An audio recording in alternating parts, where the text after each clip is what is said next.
Former Premier Berlusconi has recently resigned only after passing legislation that agrees to accept a bailout from the European central banks.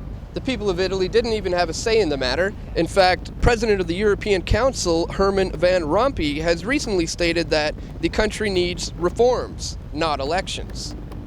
There is a very good possibility that EU Commissioner Mario Monti will head up the new government in Italy.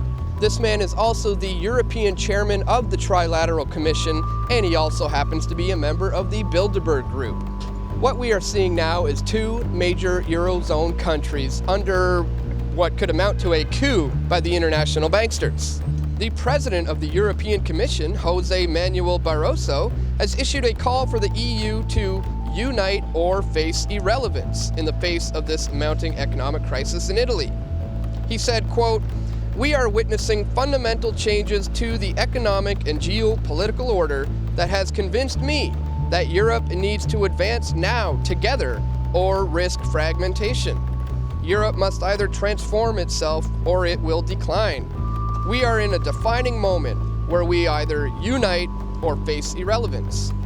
Barroso has recently warned that the breakup of the Eurozone would cause a continent-wide depression, shave 50% off of the GDP, and cost over 1 million jobs in Germany alone.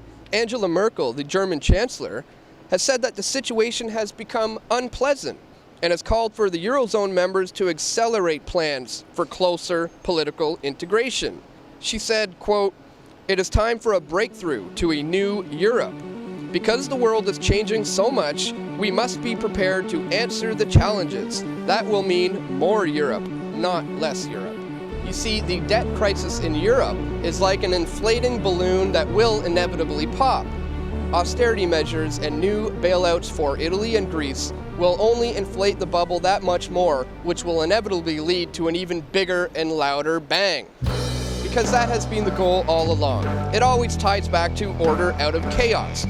If they can cause enough economic turmoil to cause a collapse, they can then pose as the saviors of the situation to introduce new solutions to all of our current problems. These solutions always lead us more closer towards the centralization of power into fewer hands. The amazing thing about what we are seeing today is while these international banksters are going for their power grab and trying to consolidate power, people all over the world are beginning to wake up to these issues of private banks issuing currency at interest that they create out of thin air.